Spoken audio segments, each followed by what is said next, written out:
નર નારાયણ દેવ કી જય. સર્વેને જય સ્વામિનારાયણ. પૂજ્ય બ્રહ્માનંદ સ્વામીએ કીધું, રટે બ્રહ્મ થઈને પરબ્રહ્મને, બ્રહ્મરૂપ થયા વિનાની ભક્તિ પણ પરબ્રહ્મને પ્રાપ્ય કરનાવનારી બનતી નથી. ત્યારે એ બ્રહ્મરૂપ એટલે પોતાપણાની ભાવના, હું આત્મા છું એની ઓળખાણ, અને એ ઓળખાણ માટે જ ભક્તો આપણો આ જપયજ્ઞ છે. મહાતીર્થ કહેવાયા પુરાતની. આ તીર્થ છે ને અતિ પુરાતનીય. એટલે આ ધૂનમાં અને આ મહિનામાં જે ભજન ને ભક્તિ ને સેવા કરે છે એનું જ સમજો કે એના જન્મ મરણના પાપ બધા મળી ગયા, કાંઈ રહેવાનું નથી હો. એને અક્ષરધામની પ્રાપ્તિ કેને આવું નહીં પડે પાછું. અને આમાં કે આળસ ને પરમાદ હશે ને આમાં લાભ નહીં લે એને વળી ભાઈ ચક્રું મારવું પડશે થોડી. આ તીર્થનો તો મહિમા જેટલો કહીએ એટલો ઓછો છે હો. પાછો આ અધિક માસ છે, અનંત ઘણું પુણ્ય મળે.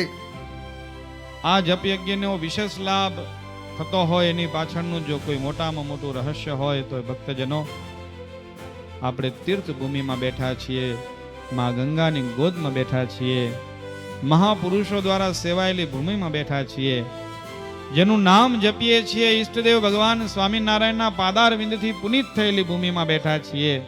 15 દિવસ જ્યાં આપણા ભગવાન સ્વામિનારાયણ રહ્યા હોય એ ભૂમિના ભાગ્ય શું.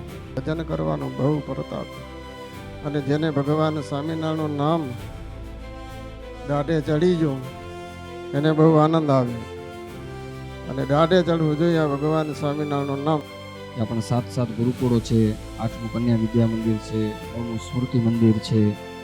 પણ આ ગંગાજી ગુરુકુળ એક પવિત્ર નદીને કિનારે જ્યાં સ્વામિનારાયણ ભગવાને મહિનાઓ સુધી જ્યાં બેસીને કથાઓ કરી હોય, તો ભુજના બધા સ્થાનોમાંથી પહેલો નંબર આ સ્થાનનો, આ પવિત્રતા ભૂમિને કારણે પહેલો નંબર કહેવાય. પણ આ સ્થળમાં આપણે આવીને ભગવાન સ્વામિનારાયણનું ધૂન ભજન કરીએ તો એની કંઈ ગણતરી નથી કે આટલું ડબલ થાય. અનંત ઘણું ફળ મળે છે. તો એક આ માસ પુરુષોત્તમ માસમાં એ બેસીને આવ્યા પવિત્ર સ્થળમાં ભગવાનનું મહામંત્ર સ્વામિનારાયણનું નામ લેવાય. સ્વામિનારાયણના નામથી ગમે એટલા પાપ હોય એ બધા બળી જાય છે. આ પુરુષોત્તમ માસને વિશે જે કંઈ દાન પુણ્ય કરેલું હોય કે ભજન ભક્તિ કરેલી હોય એનું ફળ અનંત ઘણું મળે છે. તમે આખી જિંદગીમાં કે 12 મહિનામાં ગમે એટલું કોણ ભક્તિ કરી હોય એનાથી અતિ ઘણું એક આ મહિનામાં જે ભજન ને ભક્તિને આવી ધૂન બોલાય એની એટલું ફળ પ્રાપ્ત થાય છે. ભાવથી ભજો, એકું ભાવથી ભજો. પણ આ નામમાં તાકાત એટલી છે મહામંત્રની અંદર કે સંસાર સાગર પાર કરાવીને ભગવાનના દરબારમાં મને તમને બેસાડી દે, એટલી તાકાત આ મંત્રમાં છે. સર્પના વિષને ઉતારનાર જો કોઈ હોય તો આ મહામંત્ર છે, ને એનાથી પણ અધિક જગતના પંચ વિષયના સર્પના વિષને પણ ઉતારનાર આ મહામંત્ર છે. આ મહામંત્ર થકી જન્મ અને મરણની યાતનામાંથી ટળાય છે. ક્યારેય ફરી માતાની કુખે આવવું પડતું નથી જો એકાગ્ર ચિત્તે ઈષ્ટદેવના સ્મરણ સાથે આ મંત્ર જાપ થયો હોય તો.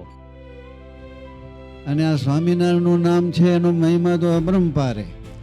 ભગવાનના નામ ઘણા, બધાય નામનો મહિમા, પણ સ્વામિનારાયણ નામ છે ને કે અલૌકિક. મહારાજે એમ કીધું કે ગમે એવો પાપી હોય, ગમે એવો અધર્મી હોય, અને એ જો આ સ્વામિનારાયણ મહામંત્રનું નામ લે તો એ તત્કાળ અક્ષરધામને પામે છે. ભગવાનને નારદ પૂછે, પ્રભુ વૈકુંઠમાં વાસ કરો છો તમે, તો તમને ત્યાં મળવા આવું. નાહમ વસામી વૈકુંઠ, નામ વસામી યોગીનામ હૃદય ચ. તો ક્યાં રહ્યો પ્રભુ? કાંઈ નક્કી નહીં. યત્ર ગાયંતી મદ ભક્તા તત્ર તિષ્ઠામિ. નારદ ભેગા થઈને મારા ભગત જ્યાં ભજન કરતા હોય ને ત્યાં હું રહું છું. ગંગાજીનો મહાત્મ્ય વિશેષ ને વિશેષ બધા મનુષ્યોને ખબર પડે કે આ ગંગાજીનું શું મહાત્મ્ય છે. આ ગંગાજી ઉપર રામ, શ્યામ અને ઘનશ્યામ આ ત્રણેય અવતારો આ અહીંયા કને આ પૃથ્વી ઉપર આવેલા છે, અને અહીંયા કને જલકેળાઓ ખૂબ કરી છે. કે જ્યાં ભગવાન સ્વામિનારાયણે 15 દિવસ પુરુષોત્તમ ગીતાની કથા કરી હોય એની સાનિધ્યમાં બેસીને આપણે જપયજ્ઞ કરતા હોઈએ, આનાથી વધુ અધિક પવિત્ર જગ્યા આપણે ક્યાં શોધવા જઈશું? પવિત્ર અતિ ઉત્તમમાં ઉત્તમ સ્થાન છે અને એ સ્થાનને વિશે આજે ભજન કરવાનો સમય આપણે મળ્યો છે, તો તમે બધાએ ખૂબ સાવધાન થઈ કરી અને 1 મહિના સુધી ભજન ભક્તિનો લાભ લેજો. અને આ પવિત્ર માસમાં જેટલું કરશો તેટલું આપણે ખૂબ સારું ફળ મળવાનું છે. અને આમાં જે કંઈ ભજન ભક્તિ કરી હશે ને એનો આત્મા તો અવિનાશી અક્ષરધામ તેમને વિશે જરૂર જશે અને ત્યાં અક્ષર ભગવાનની સેવામાં રહેશે. તો આવા પવિત્ર સ્થાનમાં જે કંઈ ભજન ભક્તિ થાય ને એનું ફળ અનંત ઘણું મળે છે. આવું સ્થળ ગંગાજી જેવો મળ્યો છે જ્યાં ભગવાન સ્વામિનારાયણ 1 મહિનો રોકાણા છે, જ્યાં ભગવાન કૃષ્ણ અને રામ પધાર્યા છે, જ્યાં ખુદ હિમાલયમાં વહેતા ગંગાજી, એ ગંગાજી રાણીના તપોબળથી અહીંયા પ્રગટ થયા છે.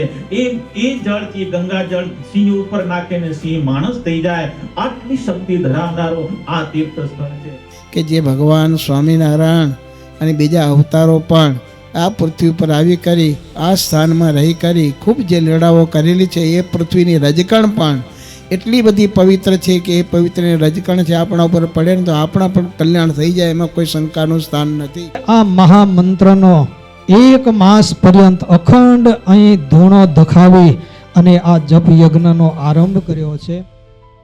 ભગવદ્ ગીતામાં કહ્યું હે, જગના નામ જપ જગનોસ્મી. જગનો તો ઘણાય થાય, ભગવાન કે એ બધા જગનો હશે, પણ આ જપ જગ્ન એવો હોય કે હું છું. એ જપ છે એ ભગવાન પોતે.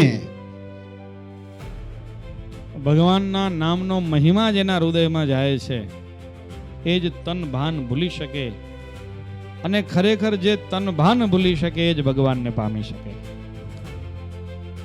અને અહીંયા કને તો ભગવાનના બધા મોટા મોટા અવતારો પણ આવી ગયેલા. રામ, શ્યામ અને ઘનશ્યામ આ ત્રણેય અવતારો એ આવી કરી અને ખૂબ ખૂબ લીલાઓ કરેલી છે.